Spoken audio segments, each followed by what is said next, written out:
What would you do if you caught your sister getting too close to your boyfriend, just a week before her wedding? That's exactly what happened to me. At first it seemed innocent, some laughter, a few compliments, but deep down I knew something wasn't right. When I confronted her, she laughed it off. But then things took a turn that no one could have seen coming. You won't believe what happened at her wedding.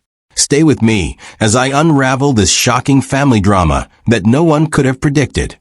If you want to see more stories like this, don't forget to subscribe, click the bell, and give this video a like. Like it now, without delay. Caught my spoiled sister kissing my boyfriend a week before her wedding. Told her fiancé, thought he ignored it, but he shocked everyone at the wedding.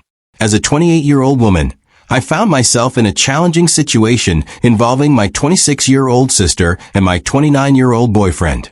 My sister's wedding was fast approaching, and I began to notice that her behavior around my boyfriend was becoming increasingly peculiar. Initially, it wasn't anything overt, just small, subtle actions that left me feeling uneasy. It began with seemingly innocent comments, where my sister would often say things like, "Wow, you're so funny," in response to my boyfriend's jokes, even when they were not particularly amusing. She laughed a bit too, enthusiastically, at everything he said.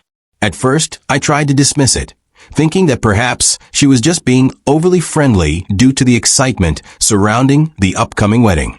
However, as time passed, I began to notice more troubling signs. She started to find excuses to touch him casually, like placing a hand on his arm during a conversation or lightly bumping into him as she walked past. These gestures were subtle yet unmistakable. I also observed her eyes lingering on him a bit too long when he wasn't looking, which made my stomach churn with discomfort. One evening, after we returned home from a family dinner where my sister had been particularly flirtatious, I decided to talk to my boyfriend about it. I turned to him and asked, "Did you notice how Sarah was behaving tonight?" He looked at me with confusion and replied, "What do you mean?" I then explained the behaviors I had observed, the excessive laughing, the unnecessary touching, and the lingering glances. He listened, but after a moment, he simply shrugged and said, "I think you're overthinking it. She's probably just excited about the wedding. It's harmless." Despite his reassurances, I couldn't shake the feeling that something wasn't right. The situation didn't feel harmless to me at all. Determined to trust my instincts, I decided to keep a closer eye on things, hoping that I was just overreacting and that my suspicions were unfounded. But the next few weeks were tense. Every time we were around my sister, I found myself constantly watching her, noticing every little thing she did. It became clear that she was always trying to position herself near my boyfriend. She would often sit next to him whenever she could, and she seemed to find endless excuses to ask for his help with wedding-related tasks, even when I was standing right there. One day, we were all at my parents' house for a family. At one point, I went inside to use the bathroom, and when I returned, I saw something that made my heart sink. My sister and my boyfriend were talking quietly in a corner of the yard, standing unusually close to one another. My sister was giggling at something he said, a sound that made my stomach churn with unease. The moment they noticed me, they quickly stepped apart, and my sister walked away as if nothing had happened. I felt a wave of nausea and anger, but decided not to confront them on the spot, not wanting to create a scene at a family gathering. Instead, I waited until we got home that night, when we were alone. I tried to approach the topic as calmly as I could. I asked my boyfriend what he and my sister had been discussing earlier. He seemed surprised by my question and explained that they were just talking about some wedding details, like the music selection. His response didn't satisfy me. I couldn't help but question why such a simple conversation required them to stand so close together. He sighed, clearly frustrated, and tried to dismiss my concerns. He assured me once again that there was nothing going on, insisting that my sister was just being friendly. But by this point, I couldn't hold back my feelings any longer. I expressed my frustration, pointing out that my sister was practically throwing herself at him, and he wasn't doing anything to stop it. My words seemed to hurt him, and he looked at me with a pained expression, asking what exactly I expected him to do. He reminded me that she was my sister, and he was simply trying to be polite. Telling her to back off seemed out of the question to him. I told him that he could at least set some boundaries, making it clear that he wasn't interested in anything more than a friendly relationship. But he insisted that he wasn't interested in her at all, claiming there was nothing to clarify because I was seeing problems that didn't exist.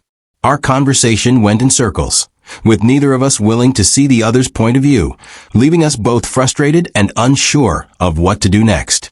After arguing for a while without any resolution, it became clear that our conversation was going nowhere. My boyfriend kept insisting that I was just imagining things, and no matter how hard I tried, I couldn't get him to see what was so painfully obvious to me. In the end, we both went to bed feeling angry and frustrated, with the issue still unresolved. The following day, I realized that I needed to confront my sister directly. It was clear that avoiding the issue was only making things worse. So I decided to call her and ask if we could arrange to meet at a small cafe near her apartment.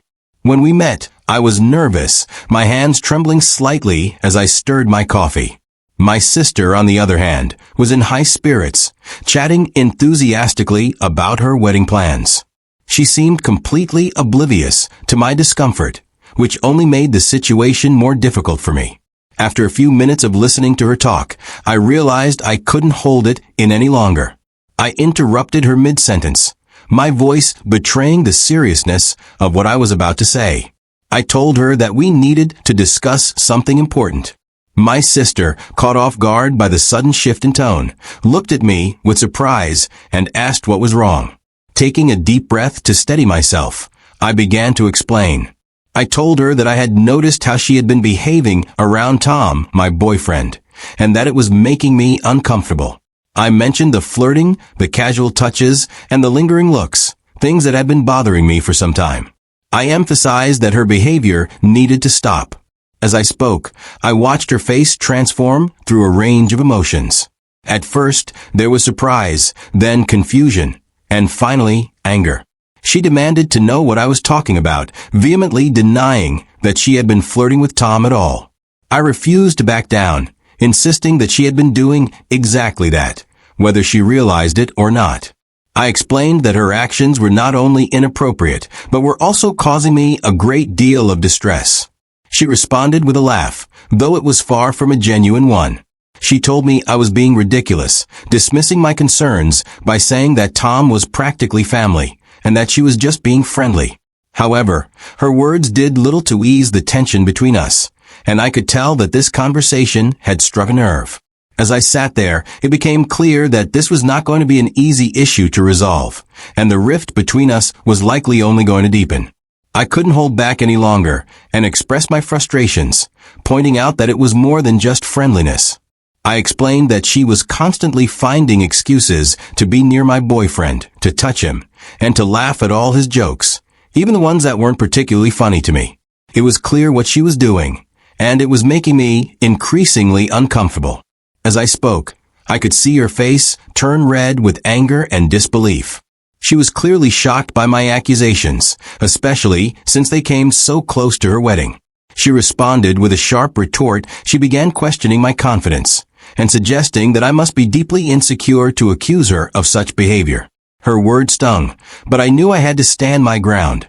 I tried to explain that my concerns weren't about insecurity, but rather about respect.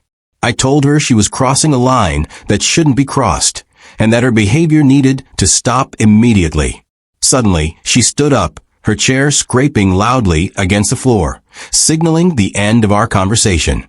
She declared that she wasn't going to sit there and listen to what she considered paranoid and ridiculous accusations. She made it clear that if I couldn't trust my own sister, then that was my problem, not hers. With that, she stormed out of the cafe, leaving me alone with a swirl of emotions. I felt awful and began to question myself. Had I overreacted? Was I really just being paranoid?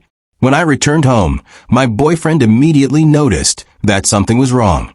He asked me what had happened, and I recounted the conversation I had just had with my sister. As I shared the details, I could see the concern growing on his face. When I finished, he let out a heavy sigh and told me that he thought I had made a big mistake. He was worried that Sarah would be deeply hurt, especially with her wedding just around the corner. Feeling defensive, I asked him if he was taking her side. He quickly reassured me that he wasn't taking sides, but he expressed his doubts that Sarah had been flirting with him. Even if she had been, which he found unlikely, he believed that confronting her in such a direct way was not the best approach to handling the situation. His words left me feeling even more conflicted, unsure of whether I had done the right thing or not. As I felt tears welling up in my eyes, I couldn't help but ask, so what was I supposed to do? Just ignore it. The frustration and hurt were clear in my voice. Sensing my distress, my boyfriend walked over and gently wrapped his arms around me. He suggested that perhaps I could have handled things differently, that maybe I could have talked to him more about it first or approached Sarah in a way that was less confrontational. He expressed concern that now, with the way things had unfolded, Sarah was likely upset with both of us, and that this could cast a shadow over her upcoming wedding, making everything feel incredibly awkward. Feeling overwhelmed, I pulled away from his embrace and questioned him. So this is all my fault?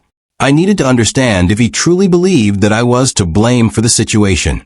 He sighed deeply, clearly struggling to find the right words, and explained that he didn't mean to place the blame solely on me. However, he did think that I might have overreacted, letting my emotions get the better of me. We continued to argue for a while, but it became evident that we were not going to reach a resolution. There was a clear disconnect in our perspectives, and neither of us seemed willing to fully understand the other's point of view. Eventually, he decided to go to bed, leaving me alone with my swirling thoughts and doubts. The days that followed were filled with tension. My sister had stopped speaking to me entirely, creating a painful distance between us. My parents, having noticed Sarah's distress, called me, wanting to know why she was so upset.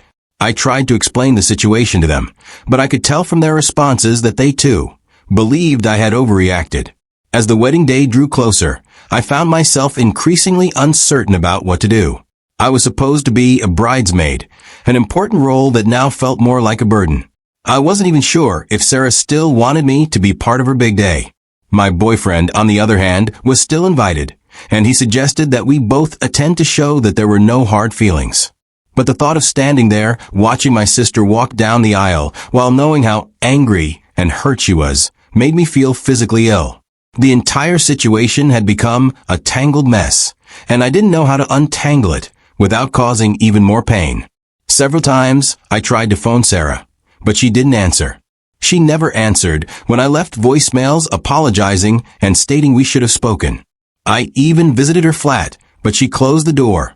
My anxiety grew as the wedding day drew near. Though I wasn't convinced, my partner kept urging me to let go, that everything would blow over.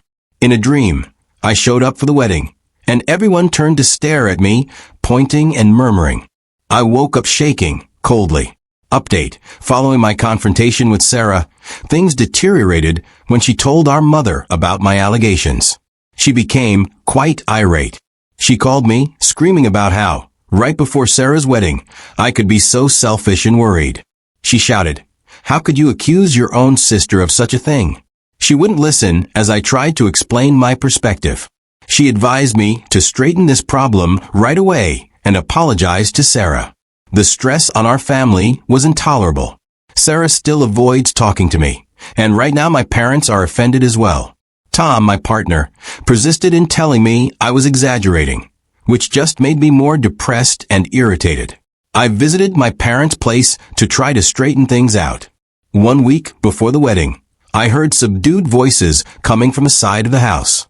As I got to the front door, intrigued, I strolled to the garden and stopped in astonishment at what I saw there. Sarah and Tom were partly concealed behind a big plant, locked in a passionate hug.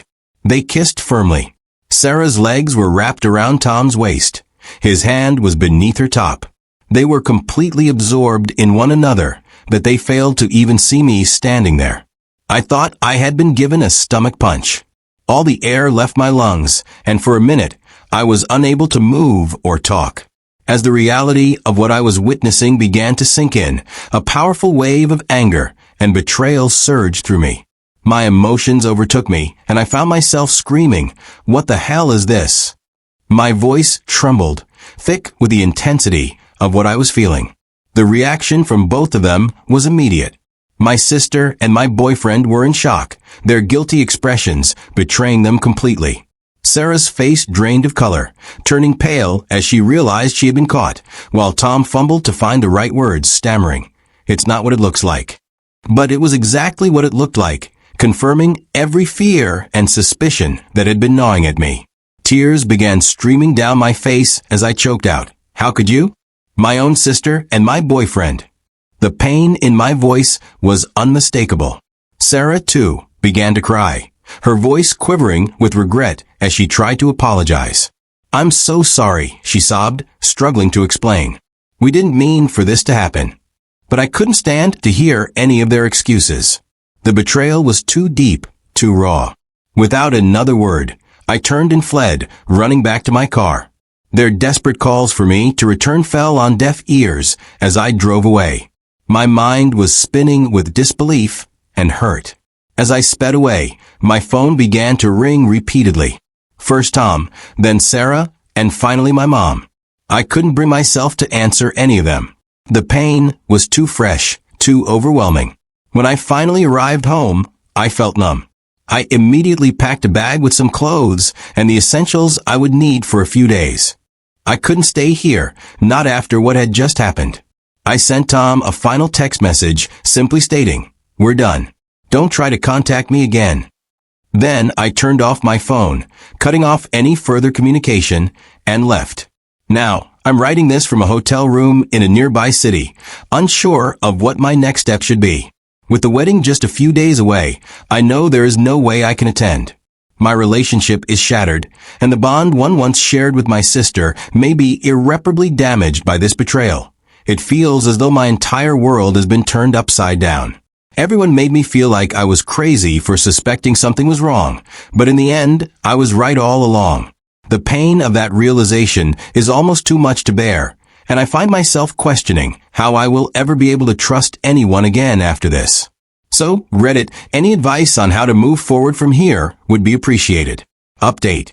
After the devastating shock of discovering my sister, Sarah, with my now ex-boyfriend Tom, I spent several days in a fog, struggling to process what had happened. My phone was constantly buzzing with messages and missed calls from both of them, as well as from my parents, but I just couldn't bring myself to respond. I was too overwhelmed, too hurt. Eventually, though, I came to see that Mark, Sarah's fiancé, was one person who definitely needed to know the truth. With a heavy heart, I made the difficult decision to call him. When Mark answered, I could hear the confusion in his voice. He asked what was going on, mentioning that Sarah had been in a terrible state, saying that I had disappeared and wasn't responding to anyone. Taking a deep breath, I began to explain everything to him. I told him about the suspicions I had initially had, how everyone, including Tom and Sarah, had brushed off my concerns. And then I described in detail the scene I had witnessed in my parents' garden. Mark listened quietly, not interrupting, only occasionally making a small noise to let me know he was still there, absorbing everything I was saying. When I finally finished, there was a long, heavy silence on the other end of the line. Then, in a controlled, measured voice, Mark simply thanked me for telling him, adding that he needed some time to process this information. With that, he ended the call. Afterwards, I sat there staring blankly at my phone, wondering what Mark would do now that he knew the truth. As the wedding day approached, I heard nothing further from him or from the rest of my family. Sarah had ceased trying to contact me, and I began to suspect that she had somehow managed to convince Mark to forgive her. The thought that she might actually escape the consequences of her actions, that she could go on to have her fairy tale wedding while my life was in shambles, made me feel physically ill. I realized that there was no way I could attend the wedding. The idea of watching Sarah walk down the aisle, knowing what she had done, was too much to bear. Instead, I decided to spend that day alone, focusing on how to rebuild my life in the wake of such profound betrayal. On the evening of the wedding, I received an unexpected call from my cousin, Emma. There was an unmistakable tone of excitement and urgency in her hushed voice as she said, "Oh my God, you won't believe what just happened." Confused and intrigued, I asked her what she meant. Without hesitation, Emma dove into her story, recounting the events that had unfolded. She explained that everything had seemed normal at first. Sarah had looked stunning in her wedding dress, and Mark had been standing at the altar, ready for the ceremony to begin. But when it came time for the vows, Mark had unexpectedly stepped forward and announced that he had something to say. My heart began to race as I listened to Emma describe the scene. Mark, in front of everyone, declared that he couldn't go through with the wedding. He told the guests that he could not marry someone who had betrayed her own sister and devastated her life by getting involved with her boyfriend. Emma continued, recounting how Sarah had turned completely pale at Mark's words. Then, to everyone's shock, Mark turned to my parents and apologized, telling them that they needed to know the real reason why I had distanced myself from family. Emma went on to say that Sarah had started crying. My parents had been left startled and perplexed, and the guests had started whispering among themselves in an attempt to make sense of things. Mark had then walked out of the church, leaving Sarah sobbing alone at the altar. It was like something out of a movie, Emma told me, her voice still tinged with disbelief. Everyone's in shock. Your parents are trying to get the full story from Sarah, but she's an emotional wreck. As I sat there, absorbing everything Emma had just told me, I felt a mix of emotions. On one hand, there was a sense of vindication, knowing that the truth had finally been revealed. But on the other hand, I couldn't help but feel a deep sadness for the pain and turmoil this had brought upon my family. Sensing my silence, Emma gently asked, "Are you okay?" "I'm not sure," I said truthfully. I never wanted it to wrap like this. After a little more conversation with Emma, I hung up and sat silently, attempting to sort things through. At what cost? The truth was out. My friendship with Sarah broke, my relationship with Tom ended, and now my whole family was in crisis. I came to see that although the truth was now clear-cut, it did not instantly correct everything. Healing and regaining trust still lay a long road ahead. But I felt a little relief for the first time since this entire ordeal started. At least now, I could begin to advance, free from the weight of silent facts dragging me back. Regarding what's next, I'm not sure, though I know I will eventually have to face my family. Right now, I am living one day at a time. If nothing else, this encounter has shown me the value of following my gut feeling and defending myself, even in front of people who question me. To all who helped me through my journey, thank you. Your words of encouragement have more value than you could possibly know. And to others in the same circumstances, keep in mind to rely on your gut feeling and resist being gaslighted into disbelieving your own impressions by anyone. Thank you for watching. What a wild ride that was, huh? Family drama at its finest. I can't believe the way everything unfolded. If you thought this story was crazy, there's plenty more where that came from. Make sure you don't miss any future videos like this. Subscribe to the channel and hit that bell so you're always in the loop. And hey, if you liked the video, drop a like now. It really helps out. Thanks for watching, and I'll see you in the next one.